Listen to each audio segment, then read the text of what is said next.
नन्हे मारुति पर प्रहार कर अधर्म किया है देवराजेंद्र। यदि वो हठ कर रहा था तो उसकी उस हठ को प्रेम से तोड़ने का प्रयास करना चाहिए था आपको। वज्र के स्थान पर अपनी वाणी का उपयोग करना चाहिए था आपको।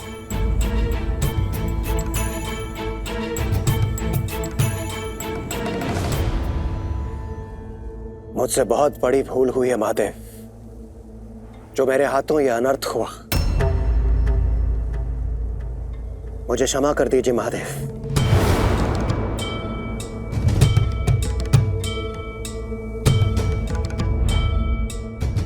वायुदेव, मुझे आपकी पीड़ा का आभास भली भांति है, परंतु आप ही सोचिए, प्रतिशोध की अग्नि वो ज्वाला है जो स्वयं को तो जलाती ही है, परंतु साथ में समस्त संसार को भी जला डालती है। यह हमारी सोच को फूंकती है, इसके पश्चात हमारे धर्म को, और फिर बारी आती है हमारी करुणा और दया की।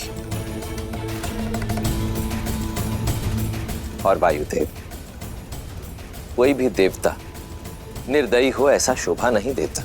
आपका संकेत समझ रहा हूं मैं महादेव, किंतु इस पीड़ा को समाप्त नहीं कर पा रहा हूं मैं। मारुति ने पिता बनने का सुख दिया है मुझे। जब पहली बार मारुति को आपसे पाया था, तब पिता बनने का अर्थ जाना, उस आभास से परिचय हुआ। आज जिसका वियोग मेरे तन मन को कचोट रहा है। निर्दोष था मेरा पुत्र, इंद्रदेव के अभिमान का भेंट चढ़ा है। प्रभु, आपको मेरे पुत्र को लौटाना ही होगा, मेरे मारुति को जीवित करना ही होगा प्रभु।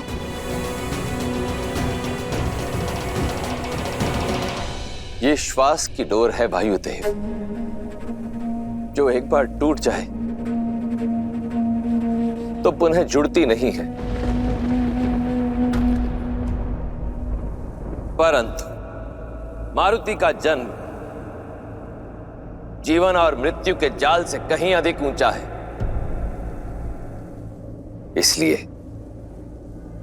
इसे तो लौटना ही होगा।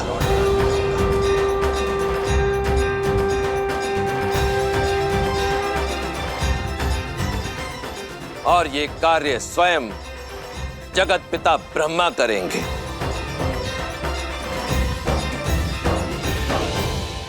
हे ब्रह्मदेव, मैं महादेव आपका आह्वान करता हूं, कृपया प्रकट हो।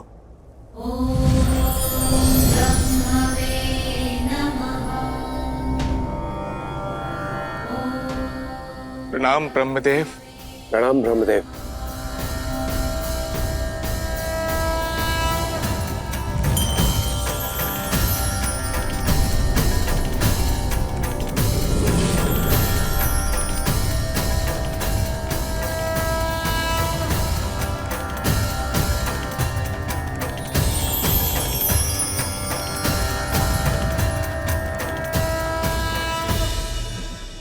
मारुति,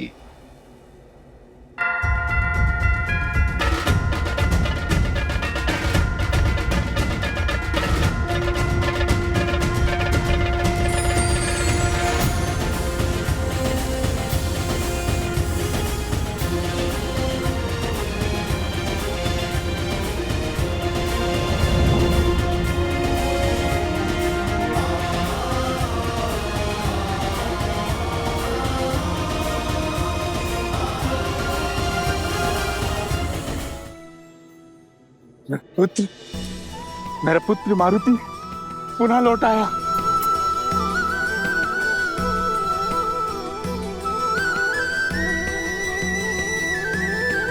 पुत्र, किंतु वज्र के प्रहार से इसका हनुभाग ठुड्डी तो टूट चुकी है। वायुदेव, मेरे विचार से इसे ऐसे छोड़ देना ही उचित होगा, जिसे देख ये समस्त संसार सदैव के लिए स्मरण रखेगा कि आपका पुत्र इंद्र के वज्र के प्रहार से भी सुरक्षित लौट आया। उस वज्र के प्रहार से जिसके नाम मात्र से समस्त संसार कपित हो उठता है। आज के पश्चात इसके इस बल के लिए समस्त संसार इसे बजरंग बली कहकर पुकारेगा।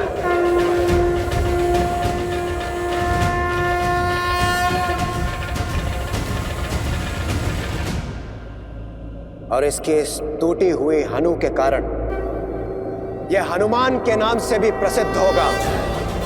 हनुमान।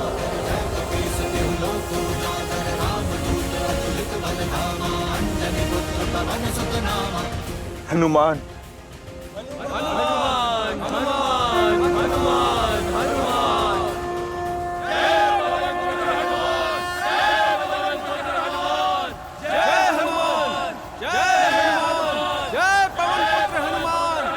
फिर क्या हुआ जामवंत श्री?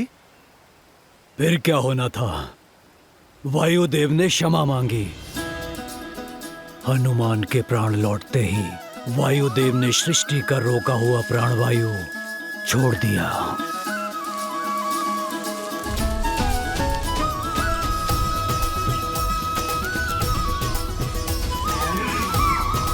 दान दिए।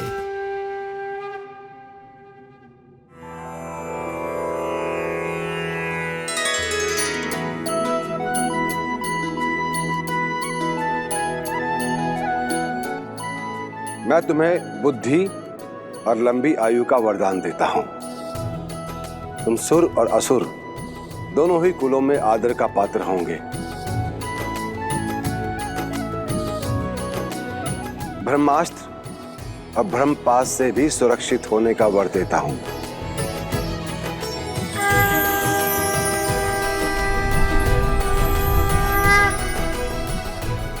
और मैं तुम्हें बल और निर्भीकता के साथ साथ प्रेम और स्नेह का आशीर्वाद भी देता हूं।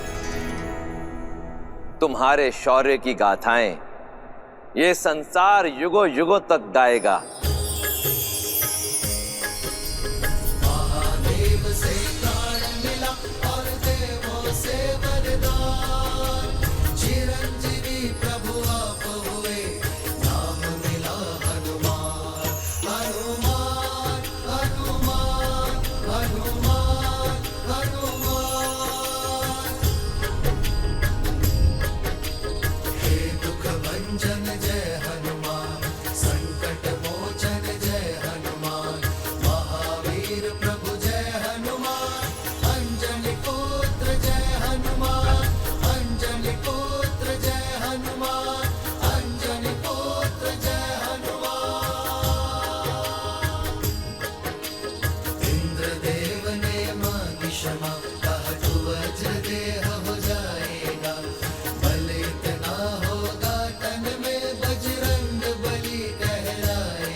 बल ही नहीं, केसरी और अंजना की ये संतान पवन पुत्र हनुमान बजरंगबली बुद्धि में भी सर्वश्रेष्ठ है। स्वयं सूर्यदेव से सभी प्रकार की विद्या प्राप्त की है इन्होंने।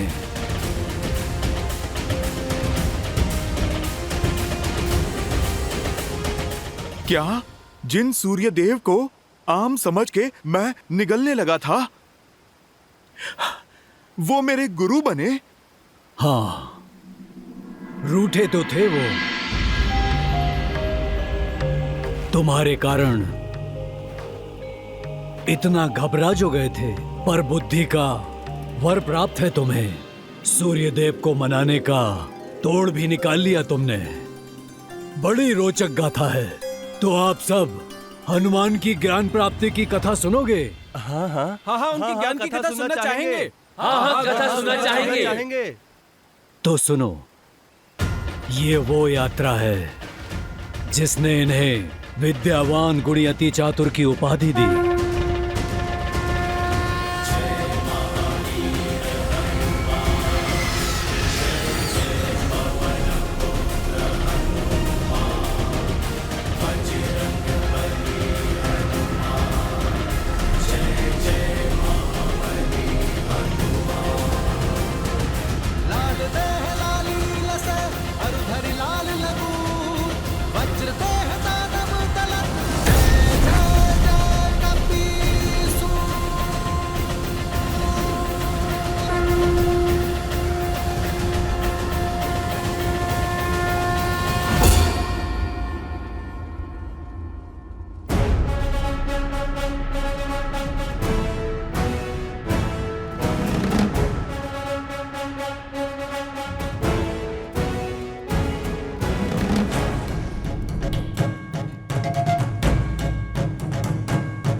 स्वामी, पवन पुत्र हनुमान को आपसे ज्ञान अर्जित करने के लिए यहाँ भेजा गया है।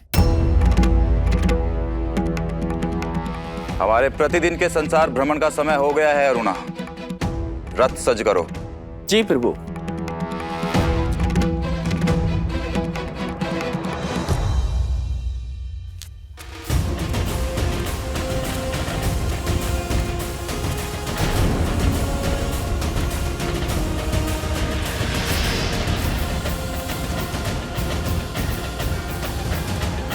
प्रणाम सूर्यदेव, मैं आपसे ज्ञान प्राप्ति के उद्देश्य से आया हूँ। कृपया मुझे अपना शिष्य स्वीकार कीजिए और जिस बुद्धिमता की खोज में मैं निकला हूँ वो दें। पवन पुत्र हनुमान, तुम्हें कैसे भूल सकता हूं मैं।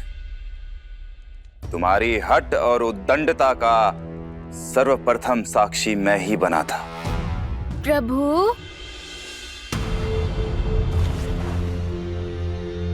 देखो हनुमान, मेरा कर्तव्य है इस ब्रह्मांड का भ्रमण करके प्रकाश फैलाना। मेरी गति कभी रुक नहीं सकती, इसीलिए मेरे पास किसी को भी शिक्षा देने का समय ही नहीं है। आपकी दुविधा मैं समझ सकता हूँ, किंतु यदि मैं आपके रथ के साथ साथ उड़कर आपसे शिक्षा लूं, तब तो कोई आपत्ति नहीं है ना आपको?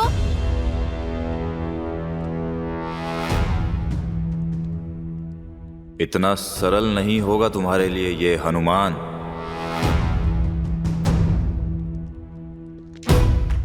हनुमान, एक शिष्य को गुरु के मुख के सामने रहकर ही शिक्षा लेनी चाहिए, पीछे रहकर नहीं। यदि पीछे रहोगे तो पीछे ही रह जाओगे, और ये मुझे कदापि स्वीकार नहीं होगा।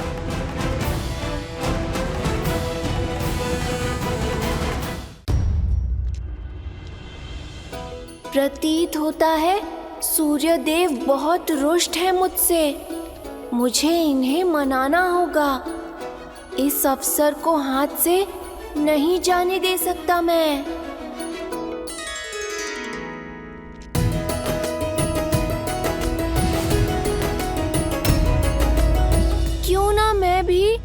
आपके रथ पर सवार हो जाऊं? तब तो आपसे सीख सकता हूँ ना?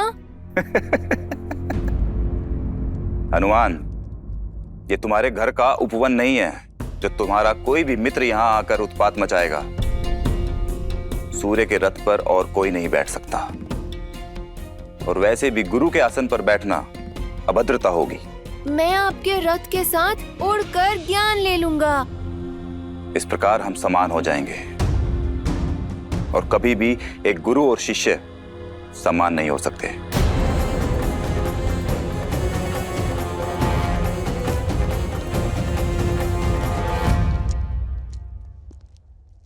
सूर्यदेव मेरे प्रण की परीक्षा ले रहे हैं। हनुमान का निश्चय दृढ़ है, मार्ग तो खोजना ही होगा।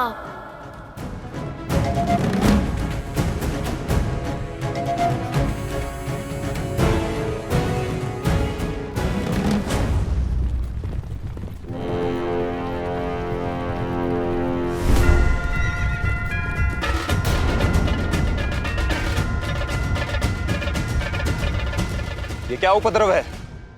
सूर्य पथ को बाधित कर रहे हो।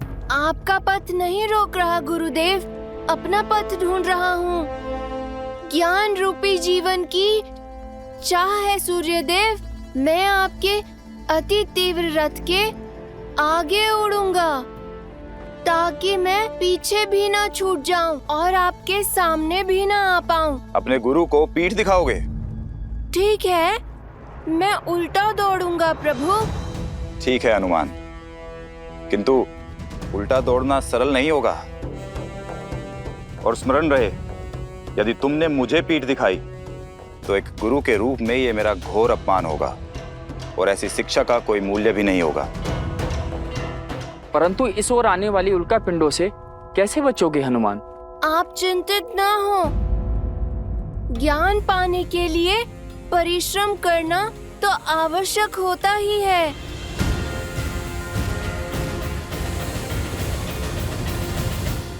मार्ग से हटो हनुमान, अन्यथा कुचल जाओगे। मैं ज्ञान प्राप्ति के मार्ग से नहीं हटूंगा।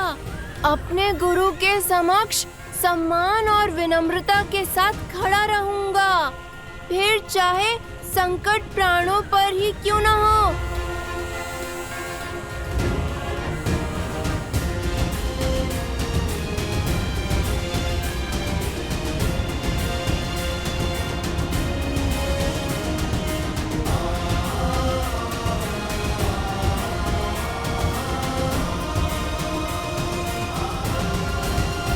इतनी दृढ़ता और चातुर्य हनुमान ने अपनी योग्यता सिद्ध कर ही दी।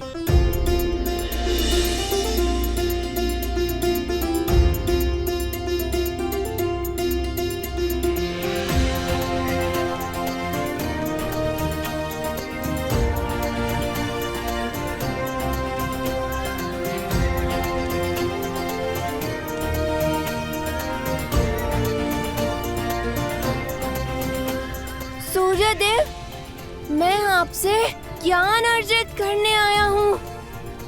आपके समक्ष अवश्य खड़ा हूँ, किंतु पूरे आदर के साथ। ना आपके रथ के भीतर हूँ, ना पीछे, ना आपको पीठ दिखा रहा हूँ। अब तो मान जाइए। ठीक है हनुमान, स्वीकार है। मैं तुम्हें ज्ञान दूंगा, किंतु मात्र एक दिन के लिए। सूर्यास्त तक तुम्हें सब कुछ समझना होगा। मुझे आपकी शर्त स्वीकार है सूर्यदेव। तो ध्यानपूर्वक सुनो हनुमान। इस ब्रह्मांड के सारे रहस्य मेरे प्रकाश में ही समाहित हैं। वो प्रकाश जो मैं इस पूरे संसार को देता हूं। ये पूरा ब्रह्मांड श्री गुरु चरण सरोज रज, निज मनु मुकुरु सुधारी। बरनऊ रघुबर बिमल जसु, जो दायकु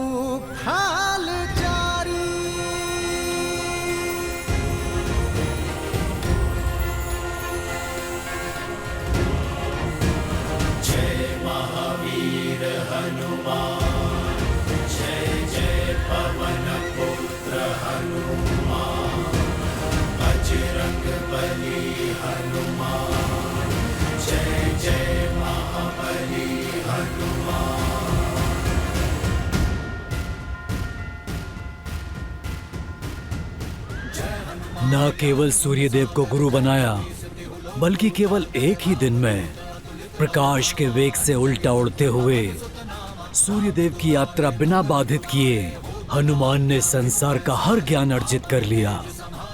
वेद, स्मृतियां, सब कुछ सीख लिया।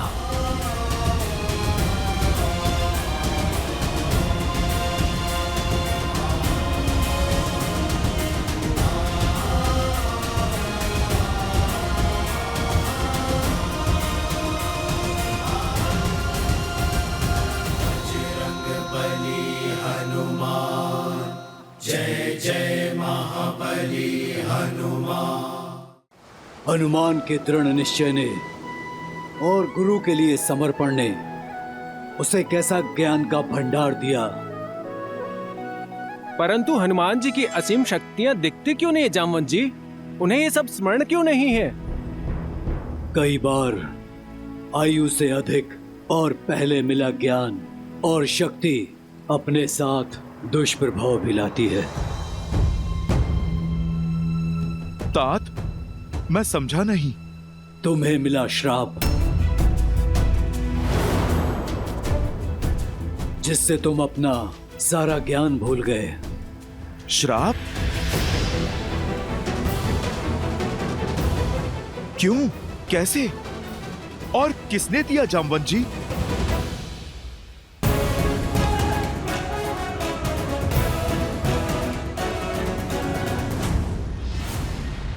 अरे कहाँ हो साथियों? आओ देखो कितना अद्भुत दिन है। क्रीड़ा करने का उत्तम समय है। आओ सब।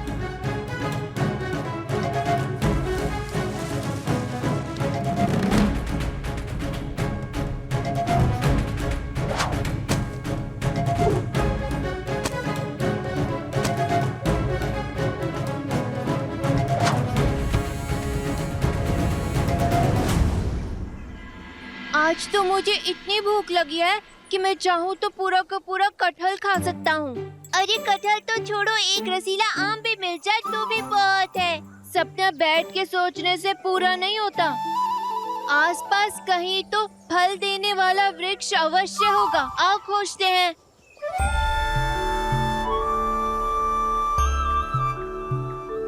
मुझे फलों की बहुत मीठी मीठी सुगंध आ रही है।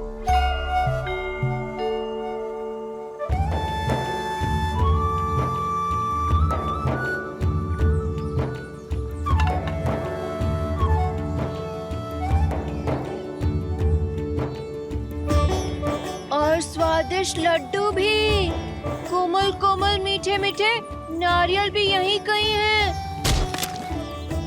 चलो मित्रों, हमारा भोजन प्रतीक्षा में है।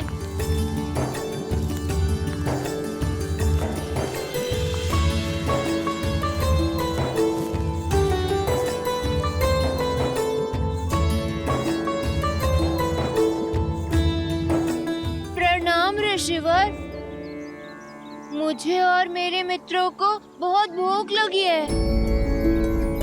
हम कब से इस वन में भोजन की खोज कर रहे हैं। क्या आप हमें कुछ फल देने की कृपा करेंगे? ये फल हवन के लिए है, हमारे प्रभु के लिए भेंट है। इन्हें हम तुम तुच्छ वानरों को नहीं दे सकते। किंतु सृष्टि के रचयिता को भला इन फलों की क्या आवश्यकता? वो सबको भोजन देते हैं ना, उन्हीं का दिया उन्हीं को लौटाएंगे। और धर्म तो भूखे को भोजन करवाने में है ना। उदंडी वानर, समझ नहीं आता? ये भोजन दिव्य है। चलो भागो यहाँ से, भागो, जाओ, निकलो। ये वन हम सभी का है और ये फल इसी के हैं, तो हमारा भी अधिकार हुआ ना। ईश्वर का वास तो हम सब में है ना। समझिए, आपने परमात्मा के दूसरे रूप को भोजन दे दिया। बस, अब एक तुच्छ वानर हमें धर्म और श्रद्धा का पाठ पढ़ाएगा। ये रीति युगों युगों से चली आ रही है। तुम जैसे तुच्छ वानर की बुद्धि में नहीं आएगी रीति। जो प्राणी मात्र की पीड़ा से विमुख कर दे, वो श्रद्धा नहीं, आडंबर है। यदि आपकी भक्ति सच्ची है तो ये फल इस वन के हर जीव तक पहुंचनी चाहिए। जब जीव भूखा हो तब भोजन भगवान को भी रास नहीं आता। तो साहसी वानर हमारी रीति और हमारे नियमों का अपमान करता है। इससे पहले मैं तुझे श्राप दे दूं। चले जाओ यहां से।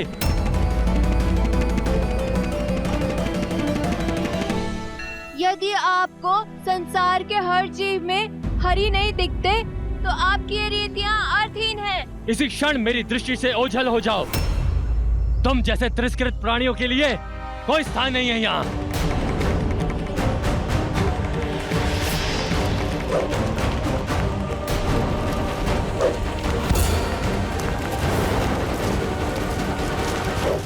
बस, मुझे तुच्छ समझ रहे हो? मैं वायुपुत्र हनुमान हूँ। तुमने मुझ पर और मेरे मित्रों पर प्रहार किया।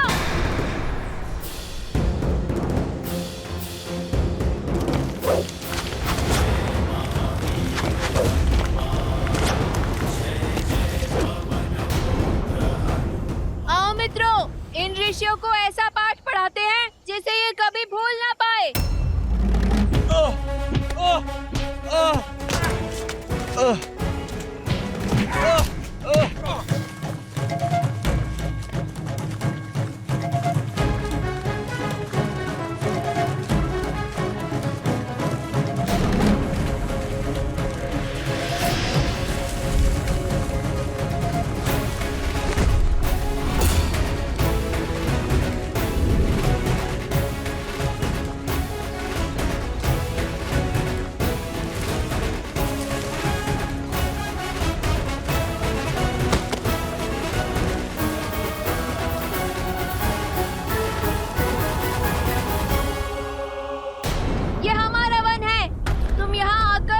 हमें तिरस्कृत नहीं कर सकते, समझे?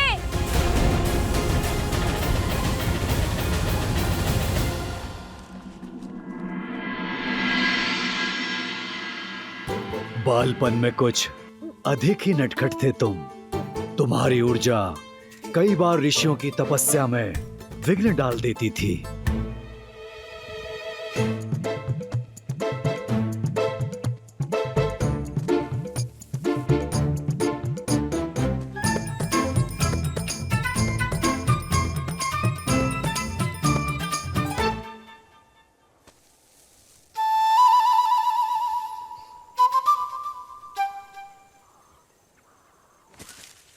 क्षमा करिए ऋषिवर, क्या मैंने आपकी तपस्या भंग कर दी?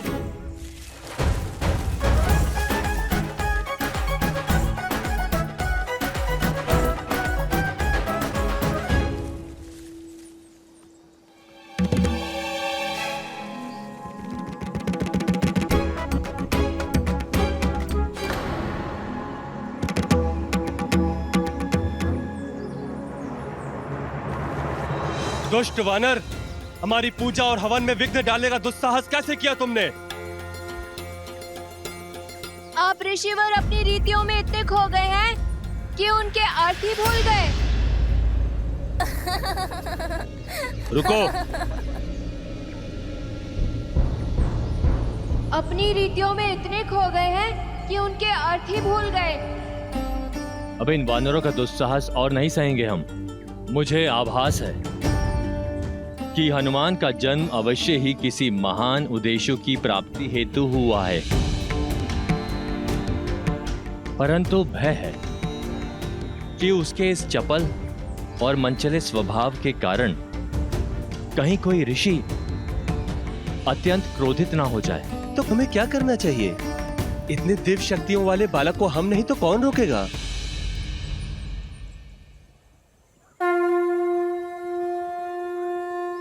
ब्रह्मदेव अब वही कोई उपाय बता सकते हैं। हमें ब्रह्मदेव से सहायता लेनी होगी। ऋषि ब्रह्मदेव के पास गए और उन्होंने तुम्हें श्रापित कर पाने का विकल्प दिया। उद्दंडता का दंड मिलना आवश्यक है, परंतु बालकों के साथ सौम्य रहना भी उतना ही आवश्यक है। हनुमान का भविष्य जगत कल्याण का मार्ग प्रशस्त करेगा। मैं कोई उपाय सोचता हूं जिससे वो मार्ग पर भी आ जाए और कोई उसकी हानि भी ना हो।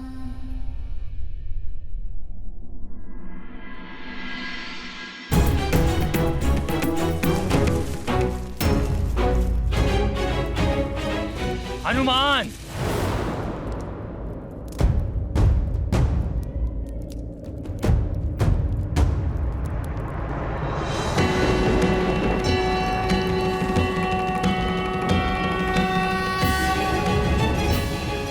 ब्रह्मदेव के आदेश पर मैं तुम्हें श्राप देता हूं कि तुम अपनी सारी दिव्य शक्तियों को तब तक भूल जाओगे जब तक कोई तुम्हें इसका बोध नहीं करवाता। परंतु ब्रह्मदेव ने इस श्राप के साथ राम की भक्ति का वरदान भी दिया है। तुम इसी क्षण से श्री राम की भक्ति में लीन रहोगे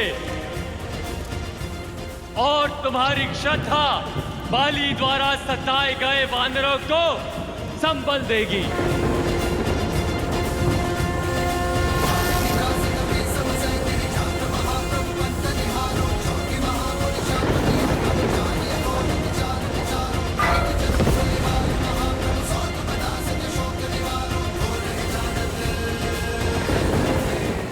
सब है तुम्हारे पास। जागो हनुमान, अपने भीतर के बल को पहचानो। फिर कोई सागर, कोई पर्वत, कोई बाधा तुम्हारे मार्ग में नहीं आ सकती।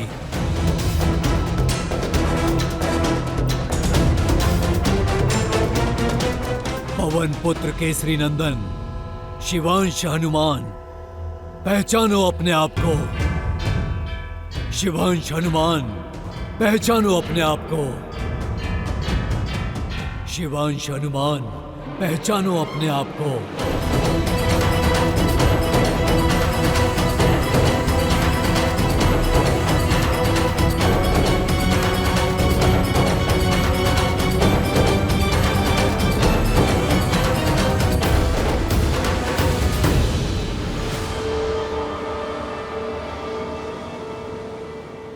श्री गुरु चरण सरोज रज,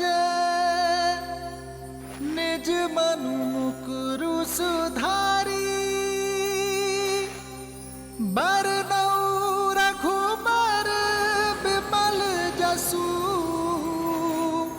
जो दायकु फल चारी।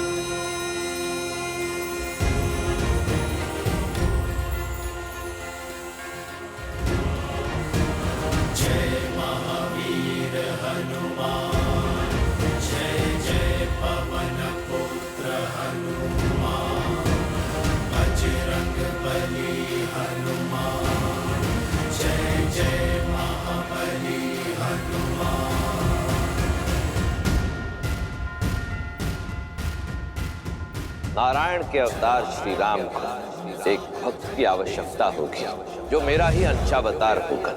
जगत कल्याण का मार्ग तुम्हारी प्रतीक्षा कर रहा है हनुमान। ये केवल न केसरी और अंजना का पुत्र है, वायुदेव की भेंट है हमें। मारुत का आशीष है, पवन पुत्र मारुति है। मारुति जितना बड़ा, जितना लाल, जितना चमकीला, उतना ही रसीला। मुझे यही फल खाना है। रुक जाओ मूर्ख, सूर्य के समीप जाते ही भस्म हो जाओगे तुम। मारुति का जन्म जीवन और मृत्यु के जाल से कहीं अधिक ऊंचा है। इसे तो लौटना ही होगा।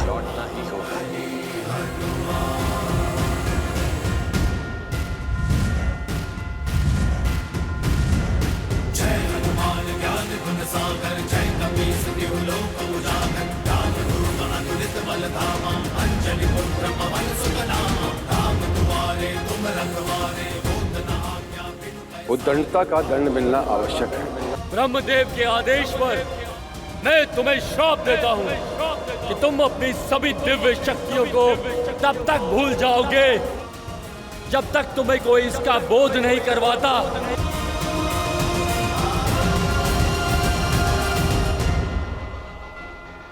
जय श्री राम।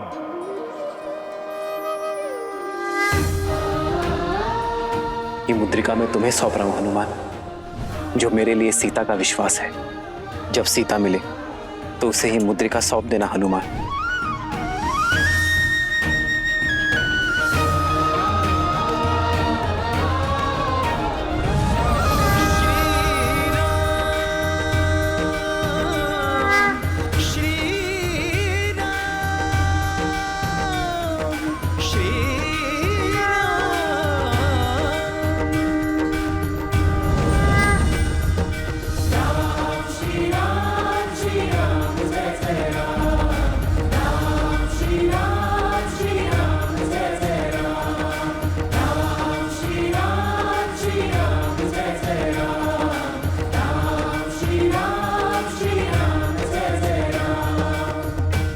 जय श्री राम।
जय श्री राम।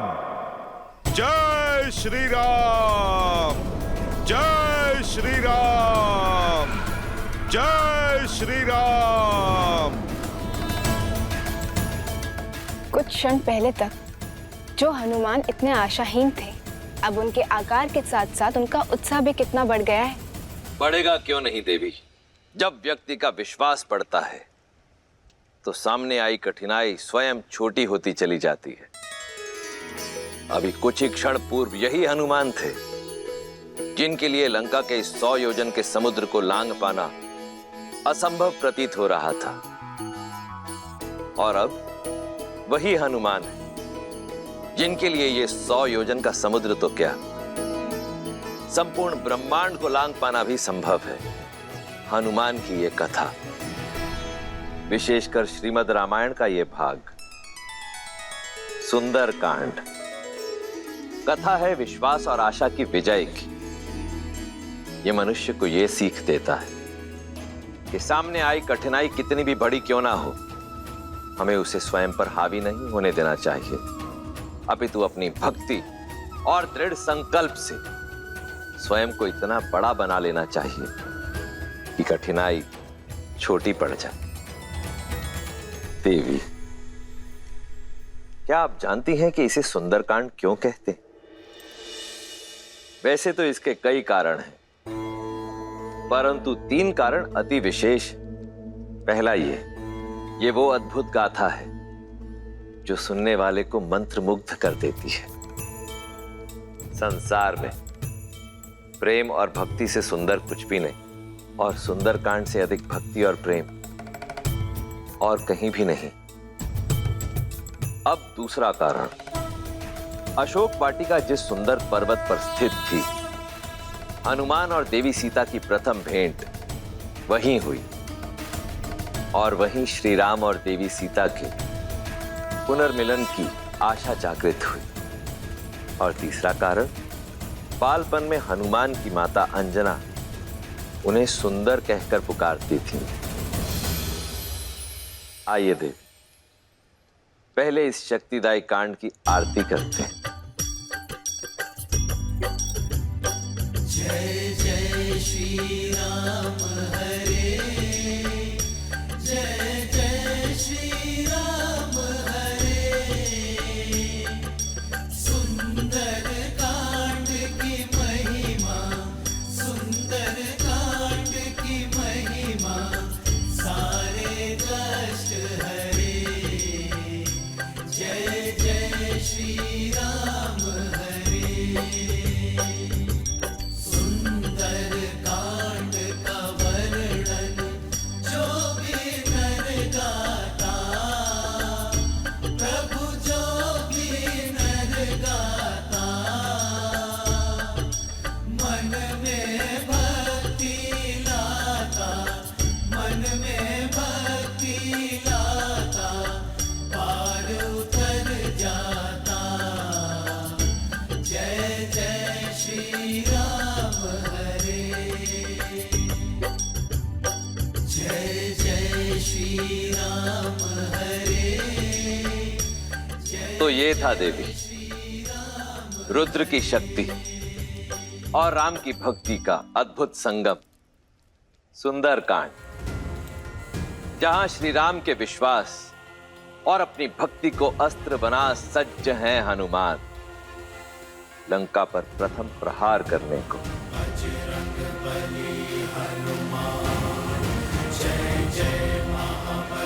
मेरे अंशावतार के मंतव्य को सिद्ध करने को सज्ज हैं हनुमान।